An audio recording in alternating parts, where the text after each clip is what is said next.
महीना है कुरान का महीना, मोमिन का महीना है, मुसलमान का महीना, शैतान के पाबंद सलासल का महीना, जुर्मों खता से तौबा बख्शिश का महीना। मरहबा बिस्मिल्लाहिर्रहमानिर्रहीम। अस्सलाम वालेकुम नाज़रीन, मरहबा इफ्तार ट्रांसमिशन में आपको कहेंगे खुशामदीद। मैं हूँ हुमार सलान और मेरे साथ मौजूद हैं अज़हर अली आब्दी साहब। नाज़रीन, आपका हमारा साथ इस पूरे माह मुबारक रहा और इस माह मुबारक का तीसरा अशरा भी तकरीबन अपने अख्ताम की जानिब रवां दवां है। इस माह मुबारक में हमने उन तमाम तर मौज़ूआत को समेटने की कोशिश की, उन पर रोशनी डालने की कोशिश की कि जिनके ज़रिए हम अपनी ज़िंदगियों को बेहतर बना सकते हैं, कुछ सीख सकते हैं, कुछ नया कर सकते हैं और अपनी दुनिया और आखिरत को संवार सकते हैं। हमारी ये ट्रांसमिशन सर्फ एक्सेल के ताउन से पेश की जा रही है, जिनका कहना है कि माह मुबारक माह रमज़ान में नेकी की बारिश, नेकी की काविश और नेकी के काम चलते रहने चाहिए। हम एहतियाती तदाबीर इख्तियार करते हुए भी, घर पे रहते हुए भी नेकी के काम कर सकते हैं। और जब भी नेकी की बात होती है तो हम आपको याद दिलाते हैं नेकी की टोकरी की। ये कोशिश है सच टीवी की, जो कि आपको नज़र आएगी मुख्तलिफ तंदूरों पर। ज़्यादा से ज़्यादा इस कार्य खैर का हिस्सा बनने की कोशिश करें, इसमें पार्टिसिपेट करें, कंट्रीब्यूट करके अपने प्यारों की मुश्किलात को दूर करें और साथ ही साथ उनके लिए भी दुआ करें कि अगर आज आप उनका सहारा बन रहे हैं तो कल जब आपको ज़रूरत हो, अपने लिए जब दुआ के लिए हाथ उठाएं तो आपके लिए भी कोई सपोर्ट करने वाला, कोई हेल्प आउट करने वाला मौजूद हो। आज के टॉपिक की बात करेंगे तो मैं आब्दी साहब से गुजारिश करना चाहूँगी कि हमें और हमारे नाज़रीन को आज के मौजू के हवाले से बताएं। जी, आपने जैसे बहुत अच्छे अंदाज में बताया तमहीदी गुफ्तगू में आखिरी अशरा, लेकिन जिस शब में हम दाखिल होने जा रहे हैं कवी एहतमाल मुख्तलिफ़ रिवायात की सूरत में है कि ये शब क़द्र हो सकती है। रसूल पाक की वो मशहूर हदीस के आखिरी ताक रातों में तलाश करो शब क़द्र को। तो हम 27वीं शब में दाखिल हो रहे हैं और ये वो बाकमाल शब है जो अल्लाह ताला ने उम्मत रसूलुल्लाह ख़त्म मरतबत मोहम्मद मुस्तफ़ा सल्लल्लाहु अलैहि वसल्लम को एक ख़ास इनाम के तौर पे अता फ़रमाई कि इस महीने में इस रात में हमारा अमल 1000 महीनों से अफजल है। यानी एक इंसान की जो एवरेज एज होती है, एवरेज एज से भी थोड़ा बढ़ के 83 ईयर्स, तकरीबन 84 ईयर्स, यानी वो सारे अमाल एक तरफ और आज रात खुदा के हुजूर हाजिर हो के दिल से एक दुआ मांग लें, दिल से एक दफ़ा सुभान रब्बियल आला कह दें, दिल से एक दफ़ा सुभान अल्लाह वल्हम्दुलिल्लाह वला इलाहा इल्लल्लाह अल्लाहु अकबर कह दें, दिल से एक दफ़ा अस्तग़फिरुल्लाह कह दें, शायद सारी ज़िंदगी समझ लें।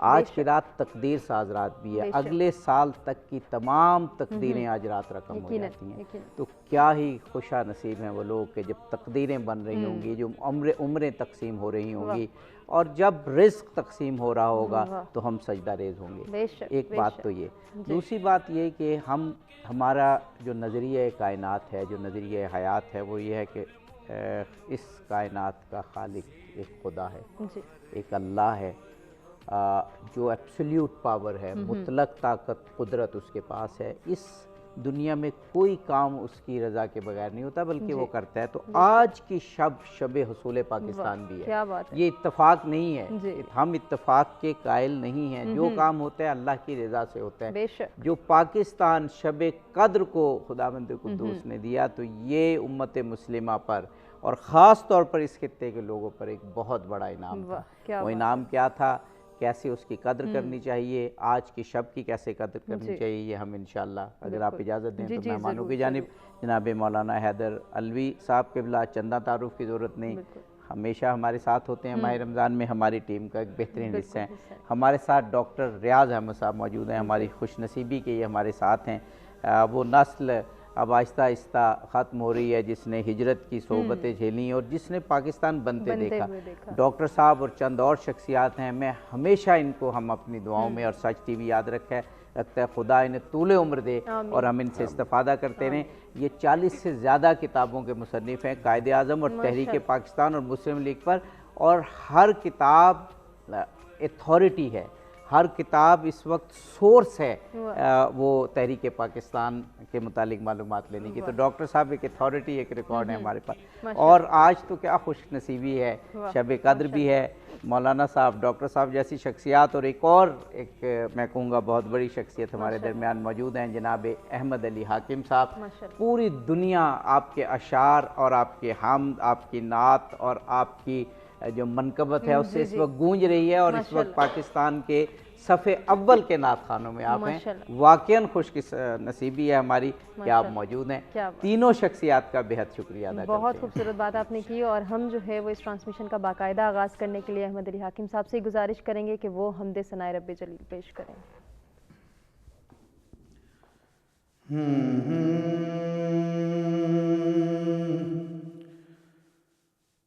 या अल्लाह मैं बंदा तेरा, या अल्लाह मैं बंदा तेरा, तू मेरा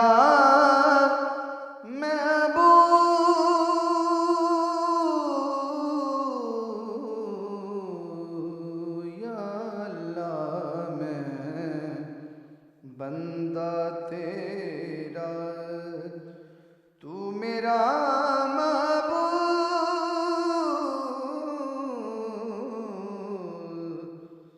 मुझको बताया मेरे नबी ने, मुझको बताया मेरे नबी ने,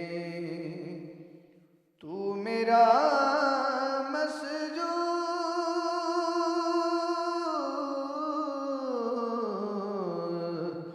हाँ मुझको बताया मेरे नबी ने। पत्ता पत्ता बूटा बूटा तेरी हमद सुनाता है, सारा बाग जिधर भी जाऊं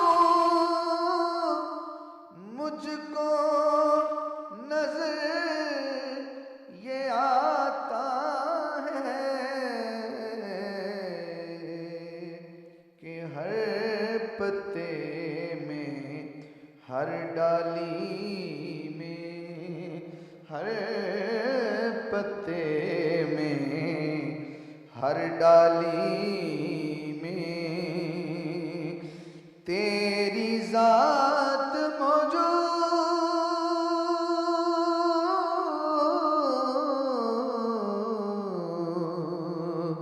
या अल्लाह मैं बंदा तेरा। फल्क पे दीप सितारों के सब मौला तू चमकाता है, तू ही रात की तारीकी में नूरे सुबह बिखराता है, सूरज चांद सितारे गुलशन, सूरज चांद सितारे गुलशन सब तेरे मशहूर,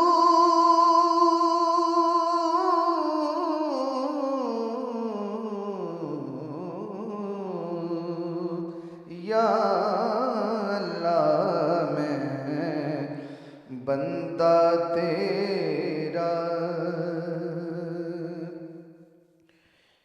जिब्राइल के कानों ने भी फकत सुनी आवाज तेरी,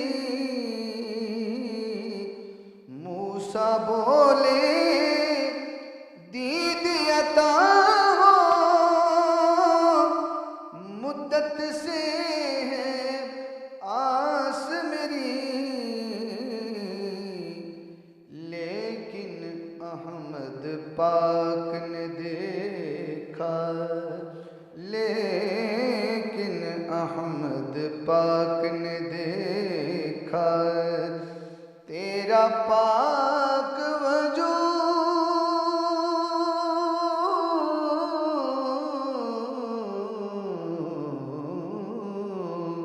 या अल्लाह मैं बंदा तेरा,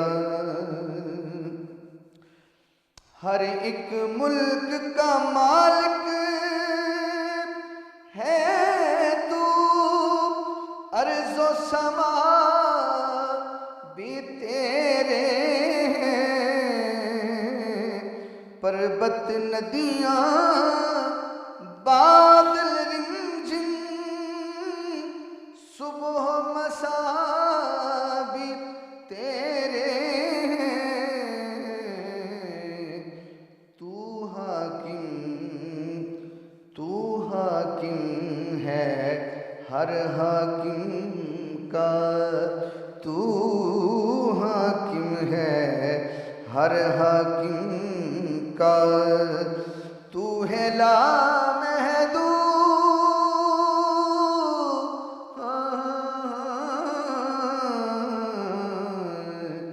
या अल्लाह मैं बंदा तेरा, तू मेरा माबूद।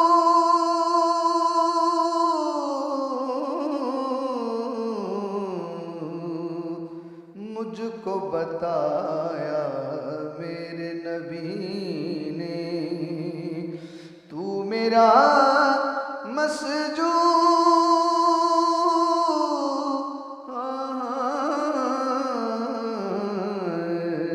या अल्लाह मैं बंदा तेरा।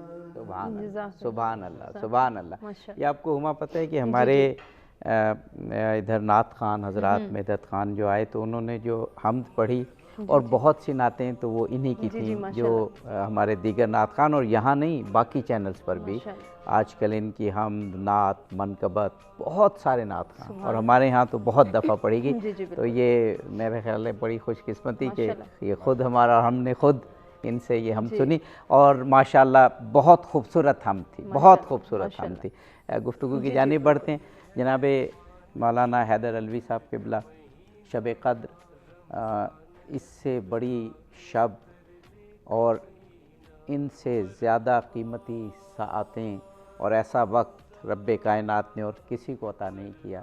ये हमारी मुसलमानों की इंसानियत की खुशकिस्मती कि हम जिस रात में दाखिल होना जा रहे हैं, कभी एहतमाल है कि ये वो शब हो, 21 भी हो सकती है, 23 भी, 25, 27 भी, 29वीं भी हो सकती है, लेकिन 23वीं के बारे में और 27वीं के बारे में काफ़ी रिवायात आई। इस अजीम शब में हमें कैसे दाखिल होना चाहिए? बिस्मिल्लाहिर्रहमानिर्रहीम। 23 के हवाले से तो हमने यकीनन प्रोग्राम भी किया। आज 27वीं शब है और इस शब का तारुफ़ लैलतुल क़द्र के ज़रिए करवाया गया कि वो रात बड़ी कद्र वाली है। और उलमा ने लिखा कि लैलतुल क़द्र में 9 हरूफ हैं और ये 3 बार इस्तेमाल हुई है इस सूरा के अंदर। तो 9 को 3 से ज़रब दें तो भी 27 बनती है।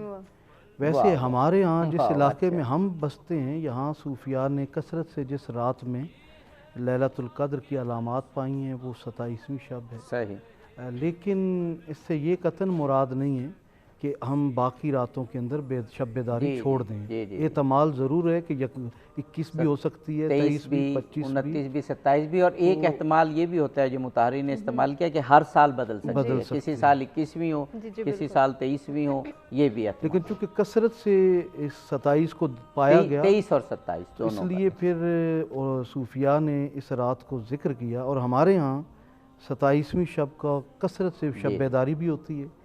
लेकिन उसके पीछे एक और भी वजह है कि हमारे यहाँ नमाज तरावी के अंदर जो कुरान हकीम पढ़ा जाता है उसका इख्तिताम चूँकि 27वीं को करते हैं, इसलिए फिर उसको जश्न शब कुरान, जश्न नज़ूल कुरान, जश्न ख़त्म कुरान, कोई सा भी नाम देकर इस रात को एक बड़े फंक्शन का एहतमाम किया जाता है। लेकिन खुदा का करम ये है कि जब पूरे पाकिस्तान में अब भी गैरतमंद वारिसाने शुहदाए तहरीक पाकिस्तान ज़िंदा हैं कि वो इस शब को जहाँ जश्न मना रहे होते हैं ख़त्म कुरान का, वहीं साथ वो सलाम अक़ीदत पेश करते हैं उन शुहदाए पाकिस्तान को और उन गाज़ियान तहरीक पाकिस्तान को भी कि जिनकी शबाना रोज़ जद्दोजहद के नतीजे में परवरदिगार आलम ने कायद आज़म मोहम्मद अली जिन्ना रहमतुल्लाह अलैह की क़यादत में हमें वो मुल्क खुदादाद पाकिस्तान अता किया जो सिर्फ़ यहाँ के रहने वाले लोगों की उम्मीदों का मरकज़ नहीं बल्कि पूरी दुनिया में जो उम्मत मुसलमा है वो जब भी उम्मीद की नज़र से कहीं देखते हैं तो वो पाकिस्तान की तरफ देखते हैं। पाकिस्तान मदीना तैयबा की तर्ज पर इसका नाम भी तजवीज़ किया गया। जब दुनिया भर से कोई पाकिस्तान में रब्ता करना चाहता है, जब तक 92 डायल ना करे जो इसमें मोहम्मद के आदात हैं, तब तक उसकी एंट्री पाकिस्तान हो ही नहीं सकती है। ये अल्लाह के राज़ों में से एक राज है और मैं अक्सर कहा करता हूँ पाकिस्तान रियासत मदीना का रूहानी बेटा है। और हज़रत शाह नसीरुद्दीन नसीर रहमतुल्लाह अलैह ने कहा था, ए अर्ज़ पाक तुझको मुबारक के तेरे पास परचम नबी का चांद सितारा अली का। वाह वाह वाह वाह, क्या खूबसूरत जी, क्या खूबसूरत। डॉक्टर साहब, आज की शब जो बेपाया रहमत उम्मत मुस्लिमा पर नाजिल हुई हो रही है और फिर उसका एक आस्पेक्ट पाकिस्तान का हसूल, जैसे हम सब कह रहे हैं, एतराफ़ कर रहे हैं कि इत्तफ़ाक़ तो कोई चीज़ होती नहीं, हम तो नहीं मानते कि दुनिया में कोई चीज़ इत्तफ़ाक़ होती है, हमारा तो खालिक़ कायनात पे यकीन है। तो खालिक़ कायनात जब पाकिस्तान की तख्लीक़ फरमा रहा था तो शब क़द्र उसने चुनी, क़द्र वाली रात है, इस मुमलिकत की भी कद्र करनी चाहिए हमें। बिस्मिल्लाहिर्रहमानिर्रहीम। पहले मैं आपका शुक्रिया अदा करता हूँ। सच टीवी माशाल्लाह बहुत ही दिल गहराइयों से मैं इनको मुबारकबाद पेश करता हूँ। मेरा ख्याल है और कोई चैनल इस शब का इस हवाले से जिक्र नहीं, कोई भी नहीं मनाता, इसलिए ही मैं मुबारकबाद पेश करता हूँ। वरना कोई मनाता तो सबसे पहले आप ही से रब्ता करता और कई सालों से आप कर रहे हैं। ये बड़ी बात है। अल्लाह ताला आपको सलामत रखे, जो इसके मालिकान है उनको सलामत रखे, जिन्होंने ये इस्लाम का झंडा जो है उठाया हुआ है और नजरिया पाकिस्तान जो वजह तख्लीक़ पाकिस्तान है उसका झंडा भी सच टीवी ने सबसे ज़्यादा उठाया हुआ। तो मैं इसमें मुबारकबाद पेश करता हूं। बहुत शुक्रिया। आपने वजह कहा कि ये जो तोहफ़ा है पाकिस्तान है, हज़रत साहब ने भी सही कहा है कि ये अल्लाह ताला की तरफ से ख़ास नेमत है कि 27वीं रात को ही ये पाकिस्तान जो है वो वजूद में आया। मैं जो चूँकि एज ए हिस्टोरियन वो वाक़यात को देखता हूँ कि आप देखें कि वो इंडिपेंडेंस एक्ट के अंदर 15 अगस्त है उसमें। अब कायदे आज़म के दिल में पता नहीं खुदा ने क्या डाला, कायदे मूवमेंट बार बार कह रहा है कि हमें आज़ादी पहले चाहिए, 15 से पहले, वरना 15 को होना था। हाँ जी। तो बार बार कह रहे, आखिरकार मजबूर हुआ है और 13 अगस्त को वो कराची आया है जी, और 14 अगस्त को उसने आज़ादी की हमें नेमत जो है अल्लाह की मेहरबानी। वाह वाह। तो ये एक ऐसे हालात और वाक़यात का मैं बात, यानी आप फरमा रहे हैं कुछ कायदे आज़म को हिस्टोरिकल डेवलपमेंट्स जो है अल्लाह ताला की तरफ से कुछ इल्का हो रहा था। हाँ, कि आप तो उसको कह रहे हमें पहले चाहिए, एक रात पहले चाहिए, इंडिया से आज़ादी हमें पहले चाहिए, और वो 14 अगस्त को, इसीलिए इंडिया तो 15 अगस्त को जी 15 अगस्त को। तो बाज़ लोगों को इसमें भी है कि जी एक्ट में वो है, ये क्यों है, तो उनको क्या पता है। मेरा ख्याल है उसकी वजह बता दी है। मशीयत इज़्दी है, ये अल्लाह ताला का और उसके हबीब का खास इनाम है। ये डॉक्टर साहब लिखे भी ना, कहीं शायद लिखा भी हो आपने, यानी शब कद्र से इसको कि कायदे आज़म के इल्का हो रहा था। और आप जो बात फरमा रहे हैं ना, बहुत सारे लोगों ने लिखी है कि समझ नहीं आई ये कायदे आज़म ने क्यों किया। क्योंकि मैं तो माउंटबेटन ने कहा था कि 15 मैंने स्टडी किया इंडिया ऑफिस के रिकॉर्ड से, इंग्लैंड से, सारा एक एक दिन की डेवलपमेंट। आप तो अथॉरिटी है ना। तो वो कमाल है, मैं खुद हैरान होता हूँ कि अल्लाह ताला ने कैसा निज़ाम बनाया है। और फिर जो 14 अगस्त की बात है, सुबह जो है कि CID की रिपोर्ट माउंटबेटन वायसरत तो है ना अभी तक है, तो उसको मिली है, कायदे को मिली है कि ये आप जो गवर्नर हाउस से जो असेंबली हाउस जाना है मत जाइए, रास्ते में बम ब्लास्ट का खतरा है। अच्छा। अब माउंटबेटन ने कायदे-ए-आज़म को देखा है कि mister what do you think, भाई इससे क्या है, उन्होंने कहा आई एम रेडी, कमाल है, हैं? वाह वाह। उनका आज शायद ये डर जाएगा, अच्छा। ये मोमिन है, ये डरने वाला नहीं है, हाँ हाँ, वाह ये वाह हजूर का सिपाही है, हैं? वाह वाह, हज़रत अली का पैरोकार है, क्या बात। ठीक है, ये डरने वाली चीज नहीं है, ठीक है। तो ये उन्होंने कहा ये मैं तो तैयार आप हूँ। ऐसे हकाइक बता रहे हैं। अब जश्न मैं को उसकी शाह, बात करूं, जी, ये पीछे जो मैंने ऐसे, चूंकि मेरा इस्लाम से मुताला भी है जी, जी। कि वो जो रूहानी कुव्वतें काम कर रही हैं ना, जी जी, वो काम ले रही हैं। वाह वाह वाह वाह वाह। जो रूहानी कुव्वतें, इंसान तो उसको समझता नहीं है कि जो कि रूहानी कुव्वतें क्या क्या उसके पीछे कारफार। मौलाना साहब ने जो 92 की वाली बात की, बड़ी बहुत ज़बरदस्त बात की है। सही बात। तो ये कमाल है ये हमारे। फिर इसमें आप देखिए, और मैं अगले बात कर रहा हूँ, दे दे ये जो पाकिस्तान का तोहफा हमें मिला है ना, दे दे ये हमें सिर्फ पाकिस्तानियों को नहीं मिला है, दे पूरी मुस्लिम वर्ल्ड को ये तोहफा मिला है। बिल्कुल सही। क्योंकि इसका नाम सबसे पहले इस्लामिक रिपब्लिक ऑफ पाकिस्तान रखा गया। सही, बिल्कुल सही। इस और इसी मॉडल को हम देखें, ईरान 79 में जी जी उन्होंने इसी Islamic Republic of Iran adopt किया है। जी, बिल्कुल ठीक, बिल्कुल। इस तुर्की जो सेकुलर था, उसने भी इस्लामिक रिपब्लिक की तरफ, वो अभी आया नहीं है, लेकिन उसकी जो अर्दगान है वो चाह रहा है कि इसको हम चेंज करें, लेकिन उसने पॉलिसी सारी चेंज कर दी है। जी जी जी। इसी तरह यानी अफगानिस्तान, इस्लामी जमहूरी, इस्लामी जमहूरिया पाकिस्तान, कितना खूबसूरत लफ्ज़। ये पहला मुल्क है इस 20वीं सदी में, ये अभी तो 21वीं है, क्या खूबसूरत बातें जो डॉक्टर साहब आप बता इस्लामी रहे हैं। जमहूरिया पाकिस्तान जो है, वाह वाह वाह। और दुनिया के लिए मॉडल है। और इसके बाद देखो इंडोनेशिया आज़ाद होता है, उसके बाद मोरक्को आज़ाद होता है, जी जी। पूरी मुस्लिम वर्ल्ड आज़ाद होती है। ये सारी कॉलोनियल इकबाल ने लिखा था ना, दलील सुबह रोशन है सितारों की तुनक ताबी, तो वो इकबाल देख रहे थे, तसव्वुर भी किया कि दलील सुबह रोशन है सितारों की। इकबाल का जो ख्वाब पूरा हो रहा है ना, इकबाल का असल बात तो ख्वाब जो जी इकबाल ने जो बातें कही हैं, जी जी जी, वो, और उस नाज़्म का नाम भी इकबाल ने तुलुए इस्लाम रखा था। हाँ जी, तुलुए इस्लाम रखा। पहला मिसरा ये कहा कि दलील सुबह रोशन है सितारों की तुनक ताबी, के ये जो तहरीकें चल रही हैं और मुसलमान इस वक्त मुश्किल में हैं, वो सितारे कभी जलते बुझते हैं ना, तो मुश्किल में है कि नहीं, मुश्किल में नहीं है, ये दलील सुबह है। और फिर पाकिस्तान का उन्होंने पैदा किया, पेश किया। जी जी, बिल्कुल। ये भी आप देखिए, इसी आपकी इसी बात से देखते हैं कि इकबाल ने जो 1930 में खुतबा वाला बात कहा है, जी जी जी, उसके अंदर जो मुस्लिम स्टेट वाली बात की है, जी जी जी, जो मुस्लिम रियासत की बात की है, उसने कई चीज़ें उसके अंदर डिस्कस की हैं। हम लोग बात का नहीं उसमें बयान करते हैं। उसमें एक आप वो बात की जो आपने अभी जिक्र किया, जी जी जी, कि वो बात ये है कि ये जो इस्लाम पाकिस्तान के जो मुसलमान है और यहाँ के स्कॉलर्स हैं, जी जी, ये तमाम आलम इस्लाम के लिए ही नहीं, दुनिया के लिए मशरा बनेंगे। वो है वही दूसरे मुस्लिम में कहा ना, उफक से आफताब उभरा, गया दौरे गिरा ख्वाब। बिल्कुल, तो पाकिस्तान को उन्होंने आफताब करा। कमाल है। मुझे अभी शेर उनके याद, मैंने पढ़े थे, भूल गए मुझे उनके, हमें तो बहुत सारे अजबर ने माशाल्लाह। तो वो इकबाल ने बड़ा ज़बरदस्त ट्रिब्यूट पेश किया है।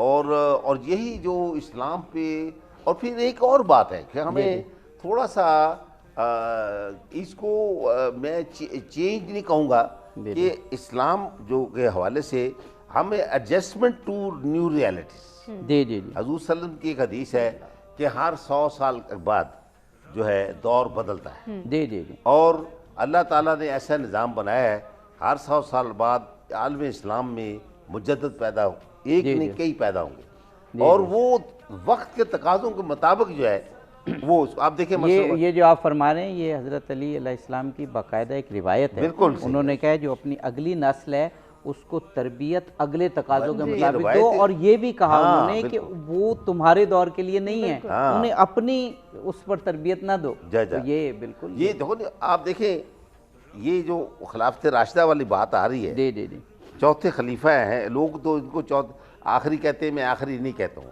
मैं हज़रत इमाम हसन को आखिरी कहता हूँ, 6 महीने की खिलाफत को मैं काउंट करना जी जी जी जी, वो होता है ये तो बिल्कुल। और वो जो दौर, जनाब हैदर अलवी साहब ने कई मरतबा ये बात यहाँ नहीं, तो अब इसका जो अब ये भी मैं देख रहा हूँ कि ये हज़रत अली का जो पीरियड है, ये पहला दौर और आने वाले दौर के दरमियान एक जी एक नई राह बताने वाली चीज़ जी जी जी, बिल्कुल ठीक है, बिल्कुल। ये यानी कि दौर बदलते हैं ना। जी जी जी आप देखें अब अकबर मुगल दौर में हज़रत मुजद्दद और सानी, जी मुजद्दद किसे को कहते हैं, जो अलफ अलफ जी, हज़ार को कहते हैं। जी जी जी इसी तरह हर दौर में, और इकबाल मैं कहता हूँ हमारी जी, इस सदी मुजद्दद, का जो कोई है, शक नहीं। वो मुजद्दद है। इकबाल इस यानी 20वीं सदी के मुजद्दद थे। और कोई- हमें इसको कोशिश करके जो मॉडर्न के तकाजे वेस्ट को फॉलो नहीं करना है, इकबाल कह जी रहे जी हैं, जी वेस्ट को फॉलो नहीं करना है। हम जब ओरिजिनल जो वही जिस अंदाज में हजूर पाक पे उतरती रही, साहबा बरा पे उतरती रही है, और जिस अंदाज में वो तो हजूर इकबाल पाक, ने कहा ना, खीरा ना कर सका मुझे जलवा हाँ, दानी जिस के तरह आप सामने। देखें, सुरमा है मेरी आंख का, हाँ, खाके बिल्कुल। मदीना व नजफ। अब मैं और बात करता हूँ जी, जी। कि जिस तरह कई जंगों में आपने पढ़ा होगा कि बाज़ औक़ात वो के 20 मिनट आधा घंटा हज़रत अली अलैहिस्सलाम को लेकर बैठ जाते हैं, बिल्कुल सही बात। ठीक है। और जो मैं जो स्टोरी की बात कर रहा हूँ, जी, जी, जी। कि जो मैं वाक़यात पढ़े हैं, जी, जी। तो वो मैं जनरल बात लंबी तो बहुत हो जाती जी, है क्योंकि फिर। बस हमें नात की तरफ जाना हाँ, बस है ना। यही मैं ये बात करके आपसे इजाज़त चाहूँगा। और अब मसलन हुनैन का वाक़या होता है, ये 8 हिजरी का है, फतह मक्का के जी, जी।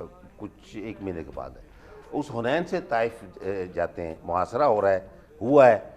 हज़रत अली और को आधा हुनैन का आधा हिस्सा जो है, जो बाहर वाला, जी। वो खालिद बिन वलीद के हवाले किया गया, जी, आधा हज़रत अली अलैहिस्सलाम के। जी जी जी और बाद में जब फतह कर लिया उन्होंने सारा, जी, जी। हज़रत अली से बातें कर रहे थे, जी, जी। तो साहबा ने कहा कि आप हज़रत अली से क्यों ख़ास बात कर रहे थे? नहीं, ये मैं बात नहीं कर रहा हूँ, अल्लाह का हुक्म है। हाँ, वाह वाह वाह वाह, क्या बात है, क्या ये इसी बात से जी, जो जी। रसूल पाक की आपने फरमाई, मेरा ख्याल है हमने जी जी, जाना- ब्रेक की जाने जी, भी जी, जाना है, आप- लेकिन उससे कबल हम अहमद अली हाकिम साहब से गुजारिश करेंगे कि वो बारगाह रिसालत माब सल्लल्लाहु वाह, अलैहि वाह। वसल्लम में हदिया नाज़ और दिलों को गरमा दें हमारे। माशाअल्लाह। माशाअल्लाह।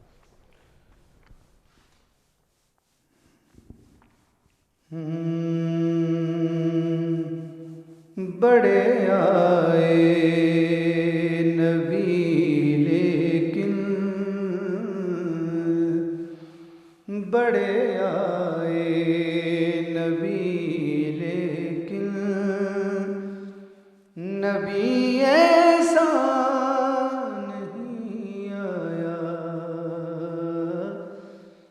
बड़े आए नबी लेकिन नबी ऐसा नहीं आया।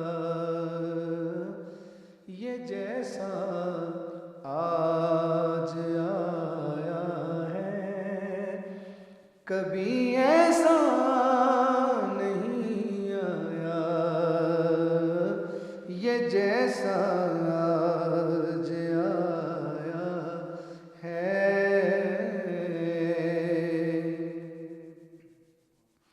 मेरी सरकार से पहले हर एक बेटी ये कहती थी। मेरी सरकार से पहले हर एक बेटी ये कहती थी हमें जो जिंदगी दे दे अभी ऐसा नहीं आया। हमें जो जिंदगी दे दे। अली आए जो काबे में तो खुद हारून कहते थे। अली आए जो काबे में तो खुद हारून कहते थे। कसम मूसा से निस्बत की अखी ऐसा नहीं आया। कसम मूसा से निस्बत की अखी ऐसा नहीं आया। सफ़ी भी था नजी भी था, हबीबिन में न था कोई। सफ़ी भी था नजी भी था, हबीबिन में न था। मरहबा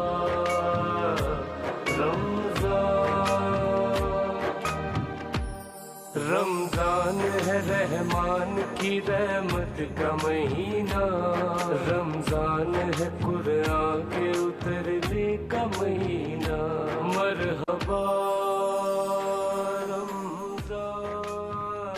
जी नाज़रीन, मरहबा इफ्तार ट्रांसमिशन में एक मरतबा फिर से आपको कहेंगे खुशामदीद। हमारी ये ट्रांसमिशन सर्फ एक्सेल के ताउन से पेश की जा रही है, जिनका ये कहना है कि माह मुबारक माह रमज़ान में नेकी की कोशिश, नेकी की काविश और नेकी की बारिश रुकनी नहीं चाहिए। और जब भी नेकी की बात होती है तो हम आपको याद दिलाते हैं नेकी की टोकरी की, जो कि कोशिश है सच टीवी की, जो कि आपको नज़र आएगी मुख्तलिफ तंदूरों पर।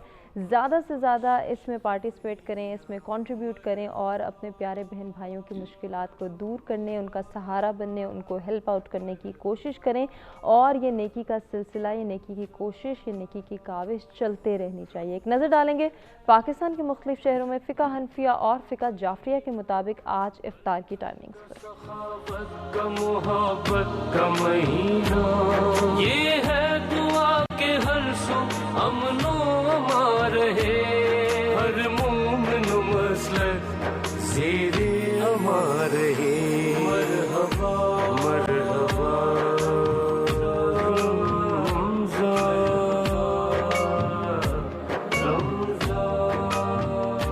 मरहबा मरहबा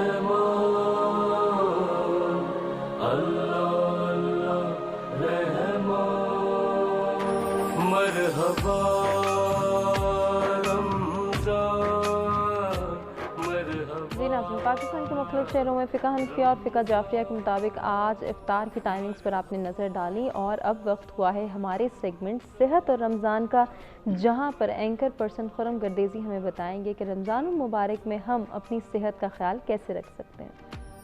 रमजान है रहमान की रहमत का महीना, रमजान है कुरान के उतरने का महीना। मरहबा मरहबा रमजान का महीना है। शुक्रिया हुमा, और नाज़रीन को खुशामदीद कहते हैं सेगमेंट में रमज़ान और सेहत के। और हम रमज़ान और सेहत के सेगमेंट में आप लोगों की सेहत का ख़ास ख्याल रखते हैं।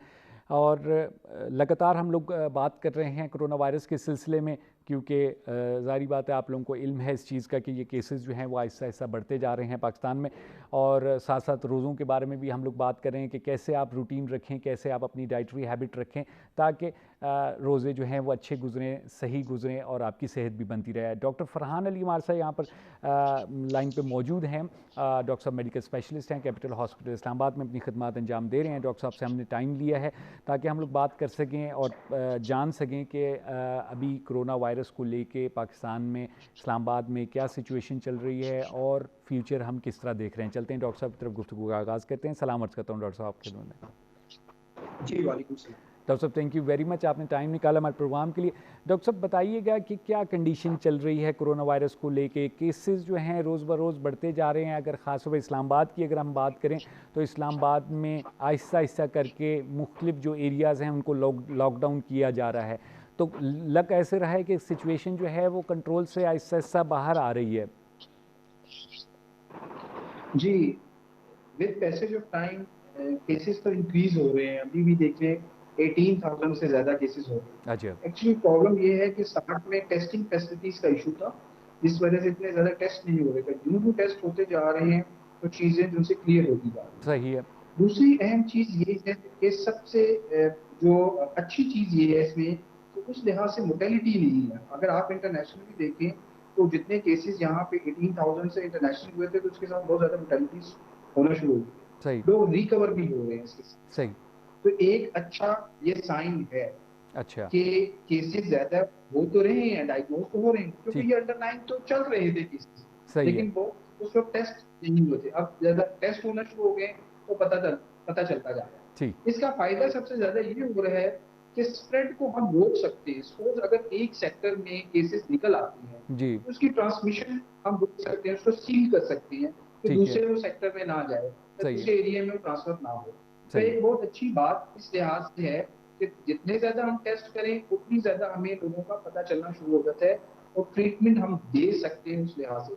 अगर चाहे ट्रीटमेंट जो उनकी एक स्पोर्टी भी है, लेकिन हम केयर करके बेहतर कर सकते हैं। अच्छा, दूसरी जो बहुत ज्यादा मिथ्स जो कोरोना के लिहाज से चल रही है, लोग उसको फॉलो कर रहे हैं, या जो लेमैन है या घर में जो लोग हैं उनको भी होता है कि कोरोना को हम अपने देसी टोटकों से बेहतर कर सकते हैं। अच्छा। उनमें एक बहुत बड़ा एक टोटका चल रहा है, जैसे लहसुन का इस्तेमाल है, सही, थोम जिसे कहा आम जुबान में तकलीफ, जो है ना, उसको हम यूज करें तो ये कोरोना से बच सकते हैं। ऐसी कोई भी रिसर्च नहीं है। सही। एंटी बैक्टीरियल ये चीजें तो हैं, मतलब खुराक में इस्तेमाल तो करना चाहिए, लेकिन ऐसा नहीं है कि हम यही इस्तेमाल करके कोरोना से बच सकते हैं और दूसरे प्रिकॉशनरी मेजर्स ना करें। इसके अलावा बहुत से लोग ये भी करते हैं कि जैसे सूप होता है, गर्म सूप लें और उसमें काली मिर्चें इस्तेमाल करें, तो उससे भी होता है कि ये चीजें उनसे सेटल डाउन हो सकती है। ठीक है, ऐसा नहीं है। सही है। आप ऑन द अदर हैंड करें, लेकिन ये नहीं है कि इसको एक जो है ना मास लेवल पे फैलाना शुरू कर दें कि ये इस्तेमाल करने से आप ठीक हो जाएंगे। बिल्कुल और दूसरे बाज लोग ये भी एक मिथ चल रही है कि ऑलिव ऑयल जो जैतून का तेल होता है वो नाक में कतरे डाले जाएं, अच्छा, तो जरासीम वायरस मर जाता है। अच्छा, कोविड का ऐसी भी कोई चीज नहीं है। सही ये है। कुछ मिथ्स है जिसको मैं क्लियर करना चाह रहा हूँ, क्योंकि बाकी इंफॉर्मेशन तो लोगों को बहुत ज्यादा है, गूगल पे भी देखा है, पढ़ चुके हैं, प्रिकॉशनरी मेथड्स का भी पता है। तो ये जो थोड़ा सा मिसअंडरस्टैंडिंग चल रही है इसको हमें क्लियर करना चाहिए, क्योंकि अक्सर जो है लोग सुनाई बात पर चलते रहते हैं और आगे इसको ट्रांसफर नॉलेज को करते रहते हैं इंफॉर्मेशन को, और लोग इसी को फॉलो करना शुरू करते हैं घरों में बैठकर। अगर किसी को मसला हो जाता है तो उसको कंसल्ट करना चाहिए। दूसरी चीज ये है कि अगर किसी को बुखार, खांसी या गला खराब है तो इसका ये मतलब भी इसको कोरोना हो गया। अक्सर लोग पैनिक हो जाते हैं, परेशान होना शुरू होते हैं कि हमें ये प्रॉब्लम हो गया। इनिशियली अगर किसी को ऐसा मसला होता है तो अगर वो लोकल अपने डॉक्टर से कंसल्ट कर सकता है, करे, और अगर वो एंटीबायोटिक्स ले लेता है 5 डेज तक और चीजें सेटल हो जाती हैं, तो इसका मतलब ये नहीं है कि कोरोना का, क्योंकि कोरोना का जो फीवर है वो एंटीबायोटिक्स से रिस्पॉन्स नहीं करता, क्योंकि इसके लिए स्पेशली कोई मेडिसिन नहीं है। क्योंकि अभी वेदर जैसे चेंज हो रहा है, अक्सर लोग पोलन के, एलर्जीज के, उनको श्वास दर्द का मसला है, सांस में दिक्कत आती है, खांसी के मसले चल रहे हैं, तो वहां पर अगर कोरोना प्रॉब्लम है तो अपने नियरेस्ट डॉक्टर से डिस्कस करें। अगर एंटीबायोटिक्स की जरूरत है, ब्लड सीपी की रिपोर्ट होती है, सिंपल सा टेस्ट होता है, उसमें बहुत सी चीजें क्लियर हो जाती है, क्योंकि ब्लड सीपी एक सिंपल टेस्ट है और हर जगह पाकिस्तान पूरी में अवेलेबल है। फिर उसके अंदर लिम्फोपीनिया का मतलब ये होता है कि जो व्हाइट सेल्स हैं, जो सफेद सेल्स होती हैं, वो कम होना शुरू होते हैं। लिम्फोपीनिया एक फीचर है जो कि कोरोना को बताता है कि कोरोना इस मरीज को हो सकता है।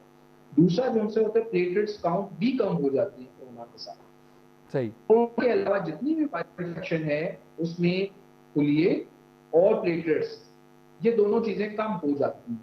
तो एक हमें सिंपल से टेस्ट क्यों मिल जाता है कि इसको कोरोना हो सकता है, तो उस मरीज के फर्दर टेस्ट करवाए जा सकते हैं। सही है। लेकिन हर मरीज को एक पैनिक सिचुएशन में आ जाना कि ये कोरोना का मरीज ना हो या कोरोना के टेस्ट के लिए भागना नहीं चाहिए। सिंपल ब्लड सीपी से हम चीजें क्लियर की जा सकती है। इसके अलावा बहुत सी चीजें मिथ्स चल रही होती है कि हॉट वाटर, बहुत से लोग जिनसे ना बहुत गर्म पानी पीना, पी रहे होते हैं कि हमें पानी, गर्म पानी से जो सा ये किल हो जाता है या गले में ये वायरस बैठता है तो वो गर्म पानी उसको किल कर देते हैं। ऐसी भी कोई चीज क्लियर कट नहीं है, ये भी मिथ चल रही है। अच्छा, आप अगर चाहे ले सकते हैं, मतलब उनसे शहद वाला पानी, बाकी चीजें अगर आपका गला खराब है नहीं, बट इसके साथ ऐसा कोई रिलेशन नहीं है। अक्सर लोग तो आपने देखा होगा कुछ वीडियो क्लिप्स भी नेट कर रहे थे जिसमें हेयर ड्रायर होता है, वो हेयर ड्रायर से जो है ना गर्म हवा नाक और मुंह में ले रहे हैं कुछ लोग, कैसे जो है वायरस की हो जाएगा। ऐसी भी बात नहीं है। अक्सर आपने देखो हैंड ड्रायर होते हैं गर्म हवा से जो है हाथों को सुखाने के लिए, अक्सर लोगों का ये ख्याल होता है कि इससे जो है ना वायरस मर जाएगा। ऐसी चीज नहीं है। सिंपल आपने हैंड वॉश करने हैं, वो भी 20 सेकंड के लिए। अगर आप हाथ धोना शुरू करते हैं सिंपल से, या तो गिनती गिन लें, और या अगर गिनती नहीं गिन सकते as a Muslim as a सूरत फातिहा पढ़ लें, वो तकरीबन 20 सेकंड्स ही लगती हैं। बिल्कुल सही। उसके प्रोसेस में जबरदस्त। तो ये छोटी छोटी ये थोड़ी सी मिसअंडरस्टैंडिंग चल रही है। इसके अलावा बाज लोगों के क्वेश्चन ये भी है कि मॉस्किटो बाइट से तो नहीं ट्रांसफर होता, या हाउस फ्लाइज, घरों में मक्खियां या मच्छर, क्योंकि मौसम को थोड़ा सा चेंज हो रहा है तो मच्छर आजकल नजर आ रहे होते हैं। बिल्कुल। तो मच्छरों के साथ ये नहीं ट्रांसफर होती, ये सिर्फ रेस्पिरेटरी डिजीज है। सही है। एक दूसरे को रेस्पिरेशन से, सांस के लिए ट्रांसफर होती है, यानी हवा में जो भी बंदा छींकेगा या लंबे लंबे सांस लेगा, अगर उसको बीमारी है तो दूसरे बंदे को ट्रांसफर हो सकती है। वैसे चांसेस नहीं है।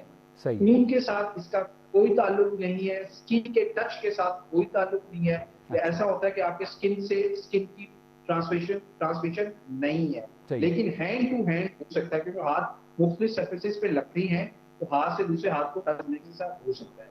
तो मक्खियों और मच्छरों के साथ इसकी कोई ताल्लुक नहीं है। इससे परेशान होने की जरूरत नहीं है कि अगर किसी को मच्छर ने काट लिया या मक्खी ने काट लिया तो उसके साथ ये प्रॉब्लम हो सकता है। इसके अलावा बात एक मिथ ये भी चलती है कि आप अपना टेस्ट खुद भी कर सकते हैं कि अगर आप 10 से 20 सेकंड्स के लिए सांस रोके, तो सांस रोकने में आपको कोई प्रॉब्लम नहीं होती, और वो उसके बाद आप ओके हैं कि आपके फेफड़े ओके। ऐसी भी कोई क्लियर कट चीज नहीं है। सही है। इसके अलावा अक्सर लोग से हैं थोड़े से बहुत ज्यादा मतलब परेशान हो जाते हैं और सैनिटाइजर का बहुत ज्यादा इस्तेमाल करते हैं। जैसे मैंने प्रीवियस प्रोग्राम्स में बताया है कि सैनिटाइजर जो मार्केट्स में अवेलेबल है उनकी ऑथेंटिसिटी बिल्कुल नहीं है, रिलायबिलिटी बिल्कुल नहीं है। रीजन ये है कि ये जितने भी सैनिटाइजर हैं इसमें अल्कोहल की कंसेंट्रेशन उस लिहाज से नहीं है जितनी होनी चाहिए, मतलब मैक्सिमम मोर देन 70% होना चाहिए। ठीक है। तो अक्सर जो उनसे जस्ट लाइक फ्रेग्रेंस पड़ी हुई है, या फिर कोई जेल है, या ये जो वैसलीन होती है इसका यूज हुआ, ग्लिसरीन का यूज हुआ है, और सिंपल सा उन्होंने बना के मार्केट में रखा हुआ है। बिल्कुल सही। इसलिए इससे अवॉइड करें, क्योंकि इसका रीजन ये है कि अगर मिनिमम कंसेंट्रेशन में भी अल्कोहल है, तो अगर आप घर में चूल्हे के पास जाते हैं या ऐसे आग के करीब जाते हैं तो आग लगने के खतरे ज्यादा हो सकते हैं। सही है। दूसरा, अक्सर लोग उनकी गाड़ी की चाबी के ऊपर की पे इस सैनिटाइजर से जिनसे वो कर देते हैं, स्प्रे कर देते हैं जी। तो जब आप इग्निशन के लिए जब स्टार्ट करते हैं तो एक स्पार्क प्रोड्यूस होता है जो कि अल्कोहल को कैच कर लेता है, या इन्फ्लेटेड स्प्रिट को कैच कर लेते हैं, जिससे आग लगने के चांसेस होते हैं। इसलिए कभी भी अपनी गाड़ी के ऊपर स्प्रे मत करें। जो भी चीज है सिंपल सी टेक्निक फॉलो करें, हैंड वॉश करें। हैंड को वॉश करते हैं। अगर आपने मोबाइल को यूज करना है तो मोबाइल के ऊपर अगर आप उसको अच्छी तरह कोई पेपर या आपके पास है जैसे सोप पेपर मिलती है उससे आप जो है उसको अच्छी तरह साफ कर सकते हैं। इसके अलावा उससे ना बास लोग जो उनसे हैं समझते हैं कि हम अगर गर्म पानी का बाथ लें या जो है बहुत ज्यादा गर्म पानी से नहाएं या गरारे गर्म पानी से करें तो ये चीजें उनसे वायरस किल हो सकता है। ऐसी बात नहीं है, इस चीज का कोई ताल्लुक नहीं। सही है। आप अपनी सफाई हाइजीन कंडीशन को बेहतर रखने के लिए कर सकते हैं, लेकिन ऐसा नहीं है। अक्सर लोगों को मैंने ये सुना है सलाइन का पानी लेके नाक में डाल रहे होते हैं। सही है। अगर नाक को साफ करिए, इससे मुझसे वायरस रहेगा। एक पिछले दिनों बहुत ज्यादा आम की थ्योरी भी इंटरनेशनली आपने देखा होगा कि जितने भी है एरोजल जो होते हैं, स्प्रे जो होते हैं, नेजल स्प्रे या ब्लीच के स्प्रे से वो स्किन के ऊपर करने से या इनहेल करने से ये चीजें बेहतर हो सकती हैं। ऐसा कुछ नहीं है, क्योंकि बहुत से लोगों की इसके साथ डेथ्स हो चुकी है। ये जितनी भी ब्लीच का पानी है, ये जितनी भी क्लोरीन का पानी है जो यूज हो रहा होता है, इसको आप लोग सर्फेसिस को साफ करने के लिए यूज करना है, स्किन के लिए नहीं। स्किन के लिए आपके लिए सिंपल सा यही फार्मूला है कि आप उसको साबुन से अच्छी तरह नहाएं, साबुन से अच्छी तरह हाथों को, अगर आपने हाफ स्लीव यूज कर रहे हैं तो अच्छी तरह आप घर में एंटर होने के बाद आप साबुन से ही हाथों को धोए और अपनी स्लीव तक, एल्बो तक से इनको वॉश करें। और सिंपल सा, जैसे पहले भी बात की थी कि ब्लीच का पानी हम सिंपल सा बना सकते हैं। ये बहुत ही इजी तरीका होता है। हमने क्या करना होता है कि ब्लीच पाउडर मार्केट में इजीली अवेलेबल है। आप 5 चम्मच ब्लीच के पाउडर के लें और एक कप में डालें और 4 लीटर पानी लें, यानी आप नेस्ले की 2 बोतलें लें और एक आधी बोतल और किसी पानी में डाल लें और उसके अंदर 5 आप ब्लीच के चम्मच डाल दें। या अगर आपके पास ब्लीच पाउडर नहीं है अवेलेबल तो ब्लीच सोल्यूशन मिलती है जो हाफ कप डाल सकते हैं। ये आपके पास एक डिसइंफेक्टेंट तैयार हो जाता है जो मैट्स के ऊपर यूज करें, क्योंकि आजकल तो बहुत ज्यादा मूवमेंट होती है, जैसे आपको बाहर जाना है, चीजें लेकर आनी है, तो इनको घर के मैट के ऊपर डाल दें, वेट कर दें, जो भी अंदर दाखिल हो उसे कहीं पाँव को अच्छी तरह साफ करके रेड करके अलग। लेकिन स्किन, जिस्म के ऊपर, फेस के ऊपर ये यूज नहीं करना, ये इंतहाई खतरनाक होता है और स्किन को इरिटेट करता है, बाज का डैमेज भी करना शुरू कर देता है। सही। इसके अलावा अल्ट्रा वायलेट रेडिएशन के मतलब करना था कि ये यूज करने से जिनसे चीजें नहीं बेहतर हो, स्टिल अभी कंट्रोवर्सी चल रही है। इन चीजों से अवॉइड करना है, सिंपल चीजों के ऊपर रहना है। इसी तरह बाद लोगों का ख्याल है कि निमोनिया की वैक्सीन से जिनसे ना चीजें अगर हम वैक्सीन लगवा लें निमोनिया की तो उससे बच सकते।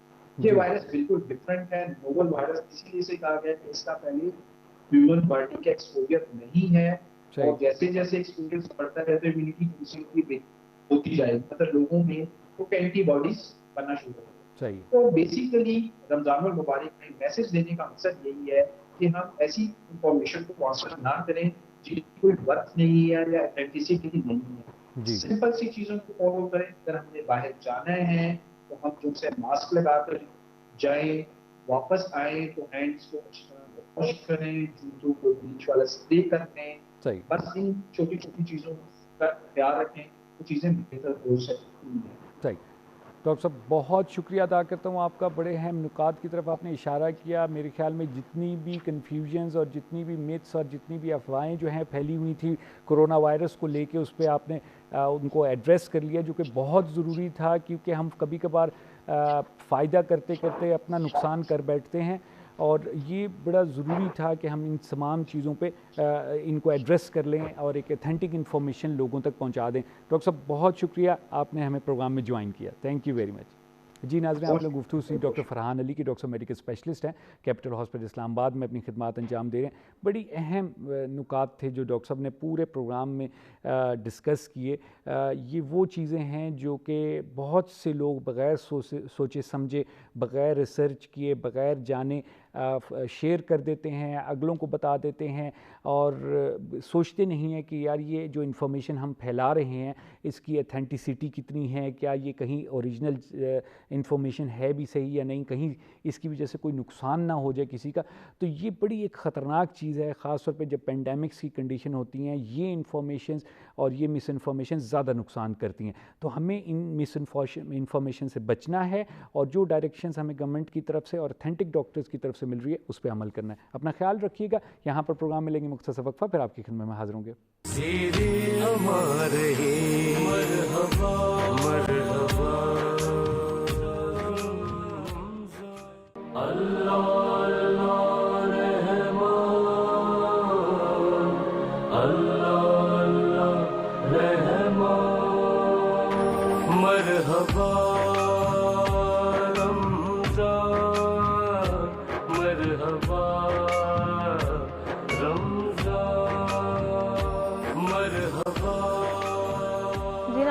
मरहबा इफ्तार ट्रांसमिशन में एक मरतबा फिर से आपको कहेंगे खुशामदीद। हमारी ये ट्रांसमिशन जो है वो सर्फ एक्सेल के ताउन से पेश की जा रही है, जिनका कहना है कि नेकी की बारिश नहीं रुकनी चाहिए, और जब भी नेकी की बात होती है तो हम आपको याद दिलाते हैं नेकी की टोकरी की, जिसको आपने नहीं भूलना और इस कार्य खैर का हिस्सा बनने की भरपूर कोशिश करनी है।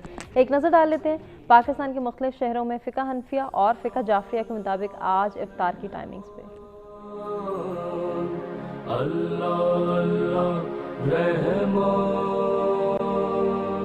अल्लाह अल्लाह रहमान, अल्लाह अल्लाह रहमान।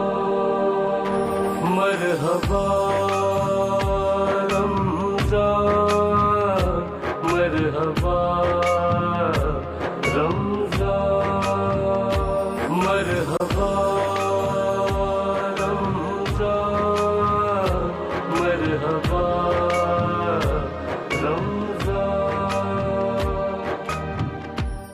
रमज़ान है रहमान की रहमत का महीना, रमज़ान है कुरान के उतरने का महीना।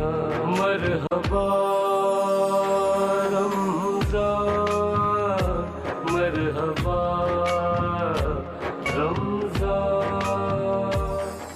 रमज़ान का महीना है कुरान का महीना, मोमिन का महीना है मुसलमान का महीना, शैतान के पाबंद सलासल का महीना, जुर्मों खता से तौबा बख्शिश का महीना। जी नाज़रीन, पाकिस्तान के मुख्तलिफ शहरों में फ़िका हनफिया और फ़िका जाफरिया के मुताबिक इफ्तार की टाइमिंग्स पर आपने नज़र डाली।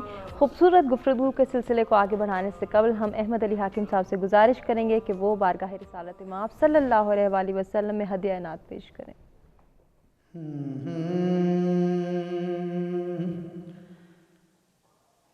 नाम हसनो हुसैन है जिनका,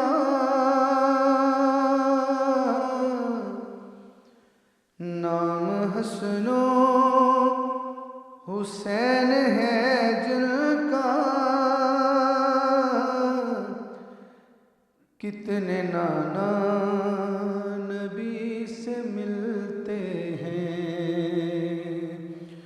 नाम हसनो हुसैन है जिनका, नक्श इनके नबी से मिलते हैं। गौर से देखने वाले कितने बाबा अली से मिलते हैं। गौर से देखने वाले कितने बाबा अली से मिलते हैं। इनके हैं नाज मुस्तफ़ा जैसे और अंदाज मुर्तज़ा जैसे। इनके हैं नाज मुस्तफ़ा जैसे और अंदाज मुर्तज़ा जैसे। जो कली है जनाब ज़हरा तो, जो कली है जनाब ज़हरा तो, वस्फ़ इनके कली से मिलते हैं। नाम हसनो हुसैन है जिनका, नक्श इनके नबी से मिलते हैं। रब का महबूब इनका नाना है, इनका ताहिर सभी गा घराना है।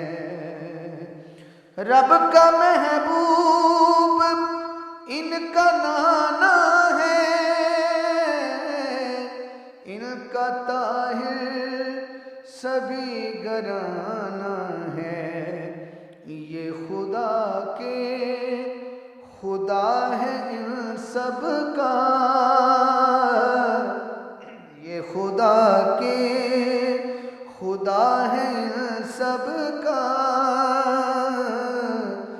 इनके नाते जली से मिलते हैं,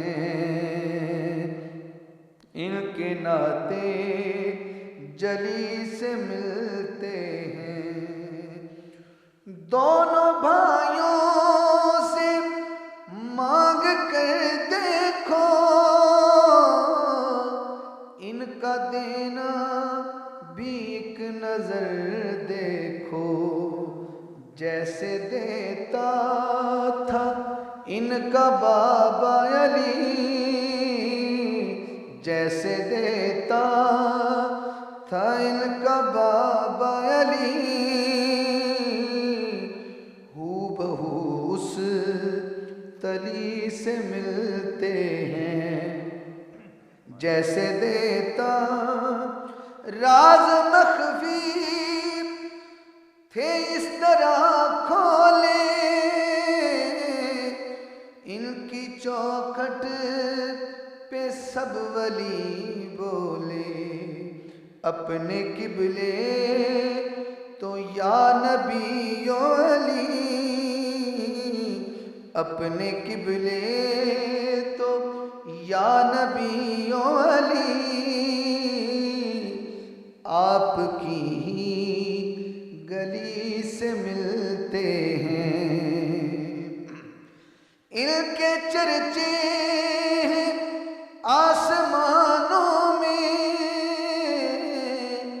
इनके नौकर हैं दो जहानों में। इनके चर्चे हैं आसमानों में, इनके नौकर हैं दो जहानों में। इनकी हाकिम ही बात करते हैं, इनकी हाकिम ही बात करते हैं। जब किसी भी वली से मिलते हैं, नाम हसनो हुसैन है जिनका, नक्श इनके नबी से मिलते हैं। वाह वाह वाह, सुभान अल्लाह सुभान अल्लाह सुभान अल्लाह। हम शब क़द्र में जो एहतमाल कवी है दाखिल हुआ चाहते हैं, और क्या ही बात है कि अहमद अली हाकिम साहब ने वो वसीला दिया कि जो खुदा के नज़दीक होने के लिए सबसे बड़े वसीले हैं। ये हसनैन के सदक़े में हम उनके वसीले से शब क़द्र में दाखिल हो रहे हैं, और ये वसीला जैसे कहा कि वलियों ने दिया ये वसीला। जनाब मौलाना हैदर अलवी साहब, शब क़द्र में जैसे मैंने अर्ज़ किया कि हम दाखिल हुआ चाहते हैं आखिरी ताक़रातों में। मेरे सामने एक हदीस है जो रसूल पाक ने बयान फरमाई, और ये हदीस दरअसल मकालमा है हज़रत मूसा और अल्लाह के दरमियान, कि आप फरमाते हैं कि खुदा मैं तेरी नज़दीकी चाहता हूँ, तुझसे क़ुर्ब चाहता हूँ। तो अल्लाह फरमाता है मेरा क़ुर्ब चाहते हो तो शब क़द्र में बेदार रहो। ए खुदा मैं तेरी रहमत चाहता हूँ, जवाब आता है अगर मेरी रहमत चाहते हो तो शब क़द्र में ज़रूरतमंदों को अता करो, बेवगान को अता करो, यतीमों को अता करो। खुदाया मैं पुल सरात से बहुस्ने खूबी गुज़रना चाहता हूँ, जवाब आता है फिर शब क़द्र में सदका दो। सवाल किया जाता है कि मैं जन्नत के मेवों से लुत्फ़अंदोज़ होना चाहता हूँ, फरमाया कि फिर शब क़द्र में मेरी तस्बीह करो। माशाअल्लाह। फरमाया कि मैं आतिश जहन्नुम से आज़ादी चाहता हूँ, तो फरमाया शब क़द्र में गुनाहों से माफ़ी मांगो, तौबा करो। और आखिरी बात, खुदाया मैं तुझे खुश करना चाहता हूँ, तेरी रज़ा चाहता हूँ, तो तो कहा शब कद्र में नमाज अदा करो। तो कितनी कम्प्रीहेंसिव एक चीज़ें हमारे सामने हैं कि सब कुछ आज की शब में मिलेगा। फरमाइए। यकीनन ये शब कद्र बनी तब, वैसे तो औलिया अल्लाह फरमाते हैं कि हर शब कद्र हस्त, कि हर रात ही लैलतुल कद्र बन जाए अगर वो खुदा की रज़ा और उसकी इबादत में गुजारी जाए। लेकिन देखिए कुरान हकीम तमाम इंसानियत के लिए कहता है वसख्खर लकुम मा फिस समावाति व मा फिल अर्द, कि ज़मीन व आसमान में जो कुछ है वो हमने आपके लिए मुसख्खर कर दिया है। तुम चाहो तो हवाओं में उड़ो, चाहो तो पानियों पे चलो, तुम चाहो तो ज़मीन की संगलाख चट्टानों को तोड़कर वहाँ से रिज़्क़ तलाश करो। हमने सब कुछ तुम्हारे लिए पैदा किया। और जब इंसान की बारी आई तो फरमाया वमा खलक़तुल जिन्ना वल इंसा इल्ला लियाबुदून, सब कुछ तुम्हारे लिए, बस तुम मेरे लिए हो। अब ये पैगाम हज़रत इंसान के लिए भी है और मुसलमान के लिए भी है, लेकिन चूँकि मुसलमान की निस्बत हसनैन के नाना से है, इसलिए अल्लाह ताला को इस उम्मत पे ख़ास करम आया, ख़ास रहम आया और उन्हें लैलतुल मुबारका या लैलतुल कद्र की नेमत अता फरमाई। वैसे तो हर रात ही अल्लाह की है, हर दिन ही अल्लाह का है। फरमाया कि ज़माने को गाली ना दो, अनद्दार ज़माना अल्लाह की ज़ात है। लेकिन उन्हीं सारे ज़मानों में कुछ दिन और कुछ रातें ऐसी हैं जो खुदा की पसंदीदा हैं। जब लैलतुल कद्र पे तवज्जो जाती है तो लैलतुल कद्र की वजह फ़जीलत खुद कुरान कहता है इन्ना अंज़लनाहु फ़ी लैलतिल कद्र, हमने इस कुरान को इस रात में नाजिल किया है। और कहा जाता है कि वो जो लम्हा कद्र है वो भी वही है जिस लम्हे में कुरान का नज़ूल हुआ, और वो महीना भी कद्र वाला है जिसमें कुरान उतारा गया, वो सीना कद्र वाला है जिसमें कुरान महफूज हो जाए। तो यकीनन कुरान की निस्बत उम्मत से जुड़े तो उम्मत सारी उम्मतों में अफजल है, उसकी निस्बत कुरान हकीम की दिनों से जुड़े तो वो महीना अफजल है, सीने से जुड़े तो वो सीना अफजल है, रात से जुड़े तो वो रात लैलतुल कद्र है। तो हमें बतौर मुसलमान देखना चाहिए कि वो कौन सा ऐसा सहीफ़ा निजात है, सहीफ़ा इनकलाब है कि जो जिससे जुड़ता जा रहा है उसे इज़्ज़तें अता करता जा रहा है। तो बतौर मुसलमान आज हम उससे पीछे क्यों हैं, और अगर आगे बढ़ते भी हैं तो फ़कत तोता मैना की कहानी की तरह हम उसे रटे रटाए जुमलों की तरह या तो हिफ़्ज़ करके पढ़ देते हैं या फिर मोहब्बत से सुन लेते हैं। लेकिन ये सहीफ़ा इनकलाब तो अरब के उन बद्दुओं के लिए उतारा गया था कि जिनके अंदर फिर परवरदिगार आलम ने उन्हें ऐसी तहजीब अता की कि वो पूरी दुनिया को लीड करने लग गए। आज भी हम मुअज़्ज़ब दुनिया में तीसरे दर्जे की क्लास में क्यों खड़े हैं, इसलिए कि हमने उस किताब लारैब को नहीं खोला जिसको कायद आज़म मोहम्मद अली जिन्ना ने खोला था, जिस किताब लारैब को अल्लामा इकबाल ने खोला था, मोहम्मद अली जिन्ना ने खोला था, सर सैयद ने खोला था, फिर वो जो पीर सैयद जमात अली शाह, पीर ऑफ मांकी, पीर ऑफ ज़कोरी, वो सूफिया कि जिनकी स्ट्रेंथ मिलती है तो कायद आज़म मोहम्मद अली जिन्ना से कायद आज़म बनते हैं, कोई शक नहीं। आज वही किताबें लारैब फिर से पाकिस्तानियों के दिलों पे दस्तक दे रही है कि खुदा के लिए मुझे खोलो, मैं इस पाकिस्तान को दुनिया के अंदर सुपर पावर बनवा सकती हूँ, शर्त ये है कि तुम बाकियों से बेनियाज होकर मेरे साथ जुड़ जाओ। वाह, सुभान अल्लाह, सुभान अल्लाह। डॉक्टर साहब, ये शब कद्र के हवाले से कई तशरीहात हुई हैं। कुरान पाक इसलिए भी एक मौजज़ा है कि इसकी एक आयत के बहुत से मानी हैं और हर शख्स अपने अपने फ़हम के मुताबिक, अपनी अपनी सआदत और खुशबख्ती के मुताबिक मुख्तलिफ़ गहरे मानी हासिल करता चला जाता है। तो शब कद्र के हवाले से भी कहा गया कि एक तो कद्र इसलिए कहा गया कि ये तकदीर साज रात है, क्योंकि कद्र तकदीर को भी कहते हैं। लेकिन एक चीज़ ये भी कही गई कि इसे कद्र इसलिए कहते हैं कि ये कद्र वाली रात है, ये इज़्ज़त वाली रात है, इसकी कद्र करनी चाहिए। तो वो चीज़ जो इस रात में हमें अता हुई, सबसे बड़ी चीज़, सबसे बड़ी नेमत तो ख़ुद कुरान पाक है।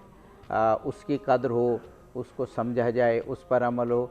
लेकिन हमारे बर्रे सग़ीर पाक व हिंद के लिए, और जैसे आप फरमा रहे थे पूरी दुनिया के मुसलमानों के लिए, ये भी एक कद्र वाली चीज़ हमें होता है, वही पाकिस्तान।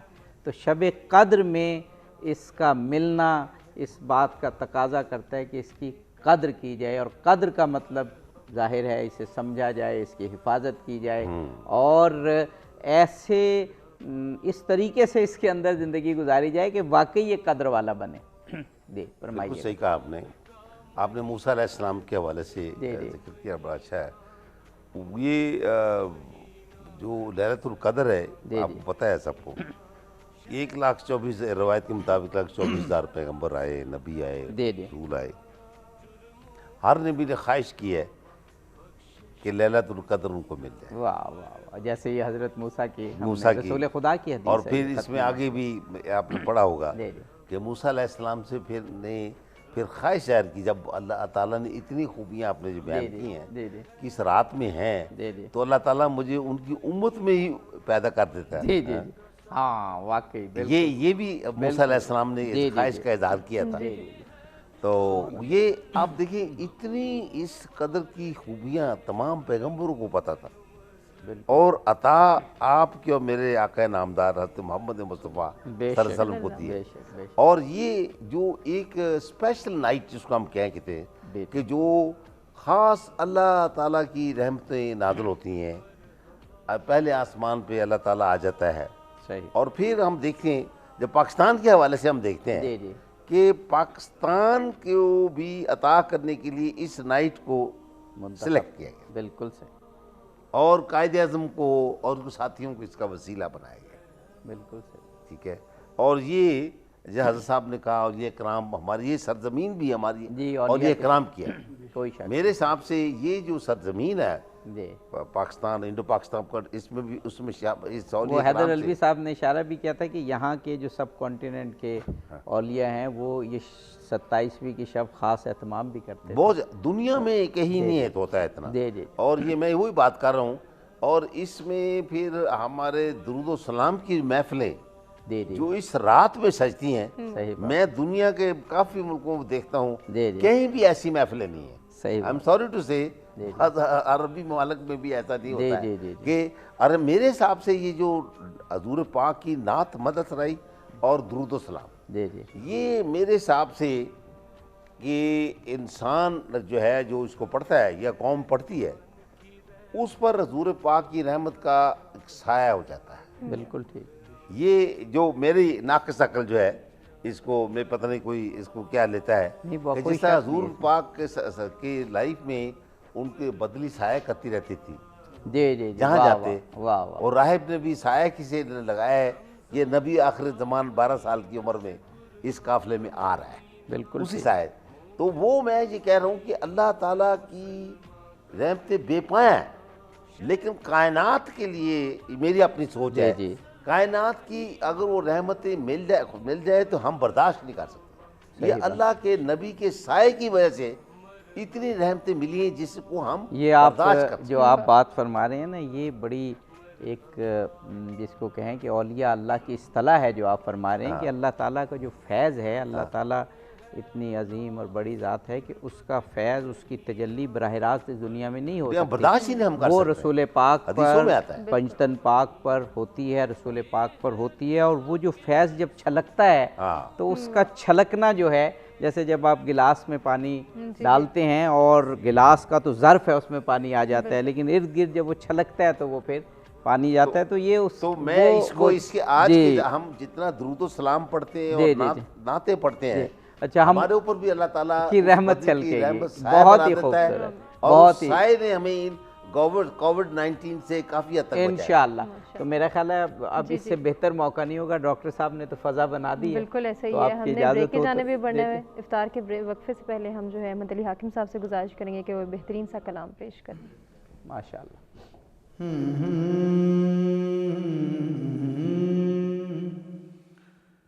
कैसे समझेंगे तेरी शान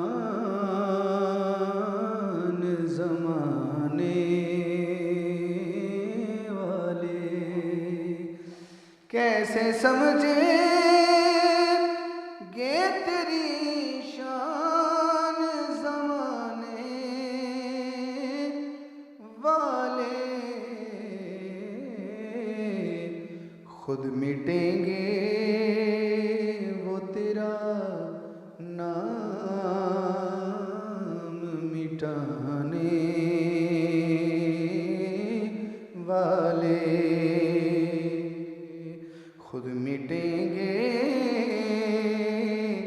वो तेरा नाम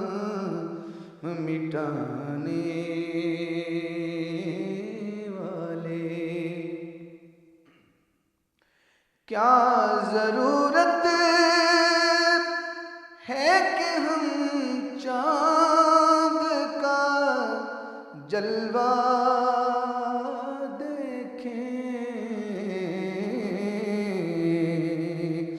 क्या जरूरत है कि हम चांद का जलवा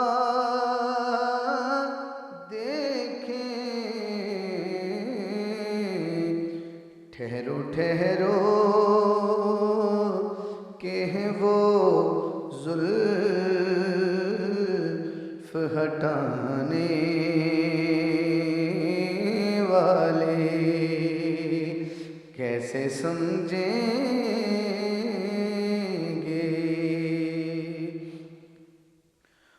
ज़ेरे मदफन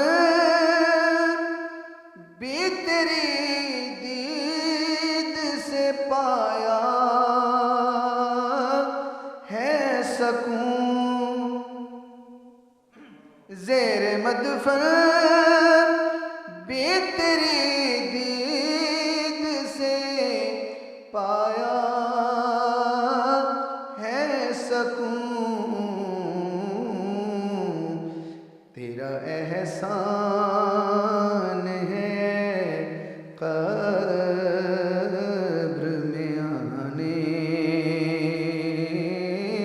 वाले, तेरा एहसान है कब्र में आने वाले। जो ही तैबा से मैं निकलूं तो कहें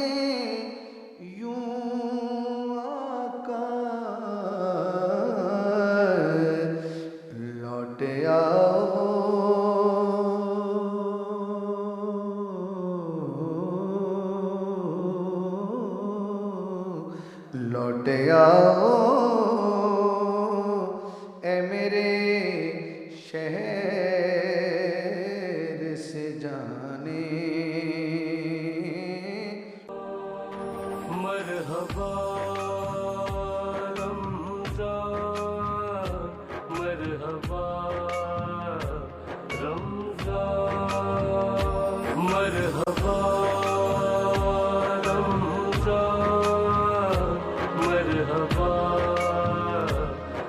नाज़रीन, मरहबा इफ्तार ट्रांसमिशन में एक मरतबा फिर से आपको कहेंगे खुशामदीद। हमारी ये ट्रांसमिशन सर्फ एक्सेल के ताउन से पेश की जा रही है, जिनका ये कहना है कि रमज़ान मुबारक में नेकी के काम नहीं रुकने चाहिए, नेकी की बारिश जारी रहनी चाहिए।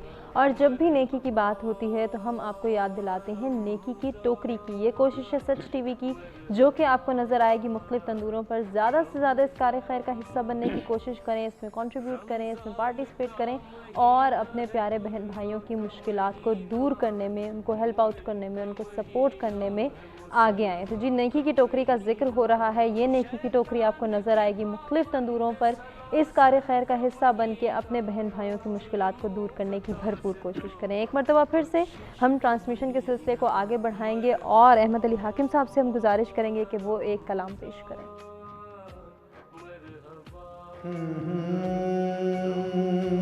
मेरे अली का कुरान से मिजाज मिलता है, मेरे अली का कुरान से मिजाज मिलता है। कुल्ले ईमान का ईमान से मिजाज मिलता है, मेरे अली का कुरान से मिजाज मिलता है। जो सब्रे फातिमा देखा तो फिर यकीन आया, जो सब्रे फातिमा देखा तो फिर यकीन आया। हुसैन ओ हसन कमा से मिजाज मिल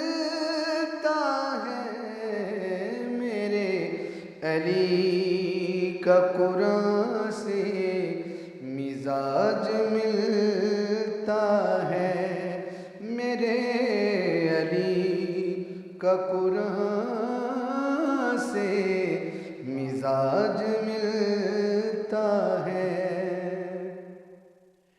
6 महीने का लेकिन रबाब से पूछो है 6 महीने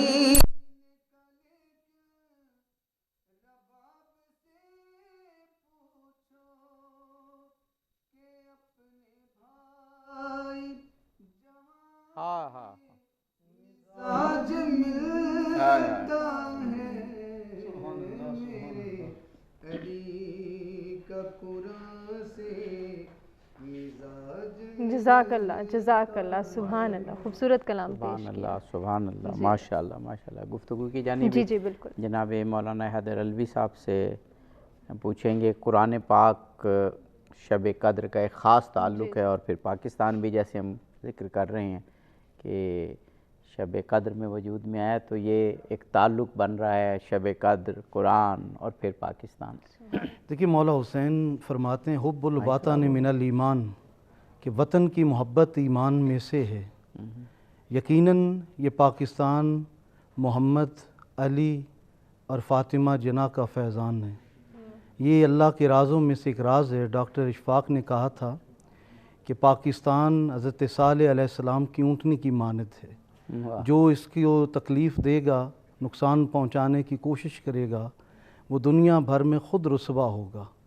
हमें इस मुल्क का शहरी होने के नाते अपने मुल्क से प्यार करना चाहिए। मैंने दुनिया के कई ममालिक का विज़िट किया, उसमें इस्लामी भी हैं, गैर इस्लामी भी। जिस कदर मज़हबी आज़ादी अल्लाह ने पाकिस्तानियों को अता की है, चाहे वो मुस्लिम है या गैर मुस्लिम, तमाम फ़िरके जिस कदर यहाँ पर फ़िरका वाराना हम मांगी से रहते हैं, ये इस मुल्क का ख़ासा है। बिल्कुल अल्लाह ने जो खूबियाँ, जो हुस्न पाकिस्तान को अता किया है, जितने मौसम इस मुल्क को अता किए हैं, ये इस मुल्क पर अल्लाह की नेमत है। बिल्कुल दुरुस्त। जिस तरह इसे मादनियात से माला माल किया है, समुंदर दिया है, रेगिस्तान दिया है, पहाड़ दिए हैं, हर चीज़ हर नेमत से नवाजा है। एक वक्त था जब हिंदू बनिए के जुल्म का शिकार होकर एक कौम ने चाहा कि हमें एक मुल्क चाहिए। कायद आज़म मोहम्मद अली जना, अल्लामा इकबाल के नज़रिए को लेकर एक हमें मुल्क मिला। आज इस मुल्क को एक कौम चाहिए। हमें चाहिए कि हम मुख्तलिफ़ सूबों में रहते हुए, मुख्तलिफ़ ज़बानें बोलते हुए, मुख्तलिफ़ रंग नस्ल के होते हुए, मुख्तलिफ़ फ़िरक़ों से वाबस्ता होते हुए, जब पाकिस्तान का सब्ज़ हिलाली परचम लहराए तो हम एक कौम बन जाएं। हमें अपनी इस मुल्क की रस्म व रिवाज, इसकी तहज़ीब से इसलिए भी इश्क होना चाहिए कि दुनिया की सारी तहज़ीबों से खूबसूरत तरीन तहज़ीब पाकिस्तान के पास कोई है। शक नहीं, दुनिया के तमाम लोगों के लिबासों को देखें तो पाकिस्तानी लिबास सबसे खूबसूरत हमें दिखाई देता है। अगर रहन सहन देखें, खाने देखें, हर चीज़ में अल्लाह ने हमें इतना नवाजा है कि हम दुनिया के अंदर फ़ख्र से कह सकते हैं कि हम पाकिस्तानी सब्ज़ हिलाली परचम के तले ज़िंदा रहने वाली एक कौम हैं। और ये वक्त है आज कि हमें एक यूनिटी अपने अंदर पैदा करनी चाहिए। कायद आज़म का वो पैगाम के ईमान, इत्तेहाद, तंजीम, जब तक ये हमारे अंदर नहीं होगी हम दुनिया के अंदर आगे नहीं बढ़ सकते। आज भी सारी दुनिया के मुसलमान, फ़लस्तीन का मुसलमान पाकिस्तान की तरफ देखता है, कश्मीर का मुसलमान पाकिस्तान की तरफ देखता है, यमन का मुसलमान पाकिस्तान की तरफ देखता है। जहाँ जहाँ जुल्म होता है सदा पाकिस्तान की तरफ वो लगाते हैं।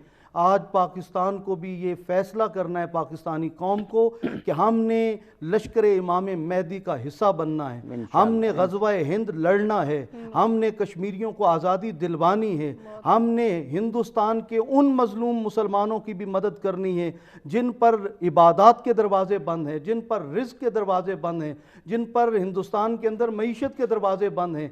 हत्ता कि इस वक्त इतना जुल्म हो रहा है मोदी सरकार के दौर में कि वहाँ पर मेडिकल की सहूलत भी मुसलमानों को बराबर की सतह पे मुयसर नहीं है।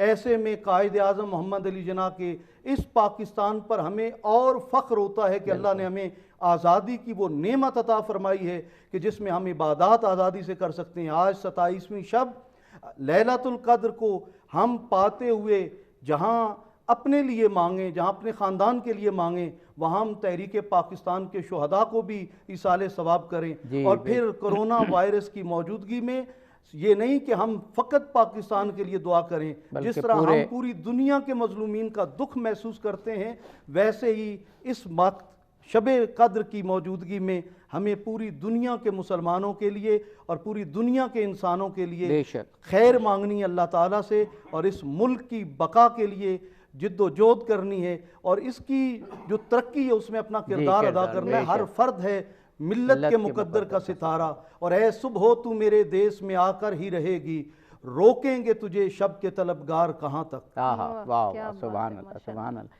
डॉक्टर साहब, शब कद्र के साथ जो एक चीज़ मुंसलिक है, बल्कि माह मुबारक रमज़ान और शब कद्र की जो फजीलत बयान हुई है वो हुई ही इस हवाले से कि कुरान का नुज़ूल हुआ। मुझे कायदे आज़म के बहुत से बयान याद आ रहे हैं कि उनसे पूछा, जी आप पाकिस्तान हासिल कर रहे हैं, इसका कायदा क्या होगा, इसका कानून क्या होगा, वहाँ क्या नाफिज करेंगे? तो कायदे आज़म ने कुरान का हवाला दिया। उन्होंने कहा कि मुसलमानों के लिए तो उनका मंशूर कुरान पाक मौजूद है, हमें ये सोचने की ज़रूरत नहीं है कि हमारा आइन कैसा होगा, उसकी रूह क्या होगी, कुरान पाक मौजूद है। ये मुताद्दिद मरतबा कायदे आज़म ने कहा। जी, कायदे आज़म ने जब आपने वो वॉलफोर्ड वाली किताब भी जिक्र कर रहे थे, उसने यही बात की है कि जो कोई भी एक लीडर है उसमें एक चीज़ करता है, तीन चीज़ें कोई लीडर, कौम को मुत्तहिद करना, फिर उसको सल्तनत देना, फिर उसको हुकूमत देना। ये तीनों चीज़ें कायदे आज़म ने की हैं। और जब कायदे आज़म ने इस कौम को यकजा किया तो मुख्तलिफ फिरकों बटी हुई की कौम, तो उसमें कायदे आज़म का आर्गूमेंट जो है, मेन आर्गूमेंट, जब इस कौम का नबी एक है, कुरान एक है, अल्लाह एक है, तो ये कौम एक क्यों नहीं बन सकती? हाँ, बेशक, बिल्कुल सही। These were points of unity, और कुरान जो है इससे सबसे बड़ी बात है, और कुरान, अल्लाह और उसका नबी, बिल्कुल। और ये वही जो कुरान पाक में भी आया है, मौलवी साहब बेहतर समझते हैं कि जब तक आप इस कुरान को पकड़े रखेंगे, जी, अल्लाह और उसके रसूल के साथ आपकी रस्सी मजबूत रहेगी, बिल्कुल। और ये पाकिस्तान जो है, ये अल्लाह की सबसे बड़ी, ये इस लिहाज से भी मैं नेमत समझता हूँ कि कुरान पाक के हुफाज जितने पाकिस्तान में तैयार होते हैं दुनिया में कहीं नहीं होते। ये मेरा अपना एक एनालिसिस है कि हुफाज इतने तैयार होते हैं। आप देखिए कौन सी किताब है, एक बच्चा हम मदरसे में लेते हैं अपने, 5वीं जमात पढ़ के आता है, 3 साल में हिफ्ज़ कुरान कर लेते हैं।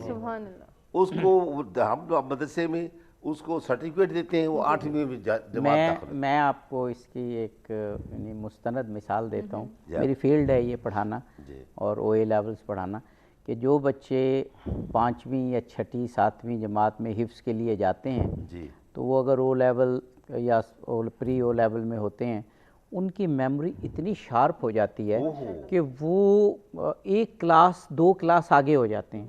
और फिर 9वीं 10वीं जैसी मुश्किल क्लास और OA लेवल्स जैसी मुश्किल क्लासें, उसमें कमाल है। वैसे ये मौजज़ा कहते हैं ना कुरान पाक, कि हम तो ये सोचते हैं जब टीचर से वो जा रहे होते हैं ना कि ये अब 2 साल के लिए जा रहे हैं 6ठी 7वीं में, जिसको हम प्री O लेवल कहते हैं, तो ये तो जब वापस आएंगे तो ये तो भूल जाएंगे, और वो भी इतना मुश्किल सिलेबस। जब वो वापस आते हैं तो मैंने आज तक कोई नहीं देखा कि जिसको एटलीस्ट 1 या 2 क्लासें ऊपर वो ना गए हो, उनका वो पूरा हो जाता है। ये कुरान का एजाज है। अब दूसरी बात देखें, कितनी किताबें कुरान पाक में जिक्र है, तौरात, इंजील, ज़बूर, कोई दुनिया की इल्हामी किताब बता दें कि जो अपने असल अल्फाज में मौजूद। जी, बिल्कुल वाहिद किताब है, आज भी जिंदा बल्कि जितने एडिशन छपते हैं ना उतनी तब्दीलियां और इसके जेर जबर तक जो महफूज है, बिल्कुल कमाल है, बिल्कुल। और ये एक इसका फिर जो उसको याद करता है, उसके अंदर आपने कहा उसके बच्चे के अंदर भी एजाज पैदा हो जाता है। जी, बिल्कुल सही है, आपने मेमोरी वाली बात सही कही है। मैं तो इसका पिछले 25 साल से गवाह हूं। मैं देखो ना, ये आपका एक्सपीरियंस बहुत अच्छा है, मेरा भी यही एक्सपीरियंस है कुरान पाक में।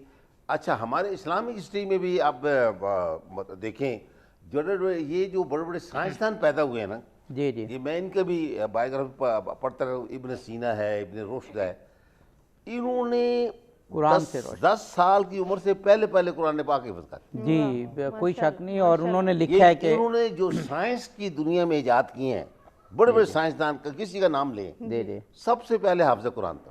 सही बात है, बिल्कुल। तो ये एक बहुत बड़ी नेमत है, अल्लाह ताला का हम पे लाख लाख शुक्र है कि जिसमें कि हमें अल्लाह ताला ने ये नेमत दी है।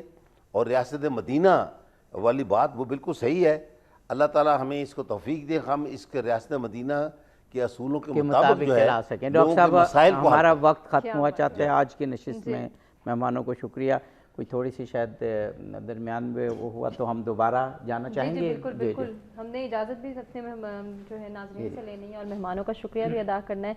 नाज़रीन, इंशाल्लाह कल आपसे मुलाकात होगी। जाते जाते हम अहमद अली हाकिम साहब से कहेंगे कि वो इख्तितामी कलाम पेश करें।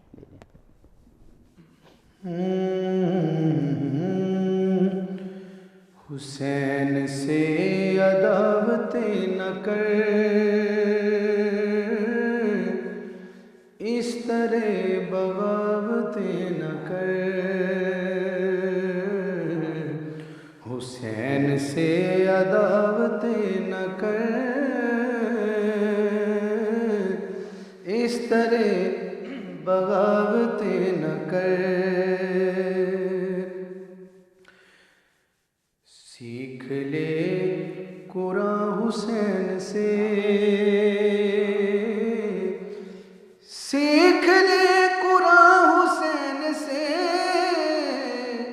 सीख ले कुरान हुसैन से। रायगा बेहुनर तिलावतें न कर, बेहुनर तिलावतें न कर। जहाद कर हुसैन के लिए, जहाद कर हुसैन के लिए। रायगा शहादतें न कर, इस तरह बगावतें न कर।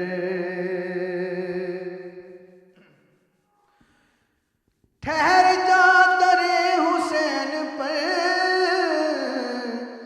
ठहर जा दरे हुसैन पर।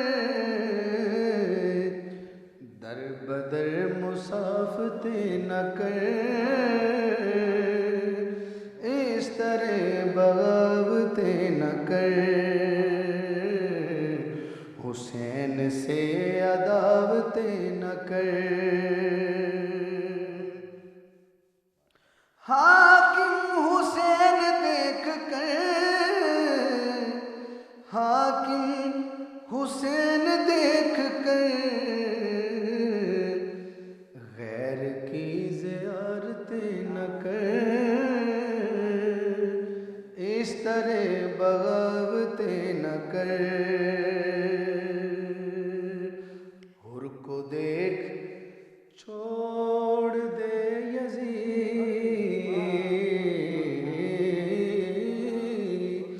हुर को देख छोड़ दे यज़ीद, हुर को देख छोड़ दे यज़ीद। कुफ्र की क़यादतें न कर, कुफ्र की क़यादतें न कर। इस तरह बगावतें न कर।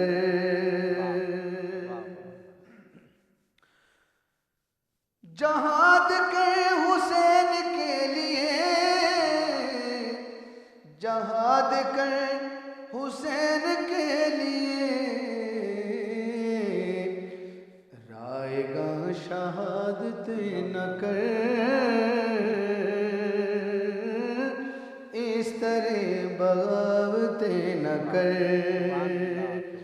ना कर इस तरह बगावतें न कर, इस तरह बगावतें न कर। सीख ले कुरान हुसैन से,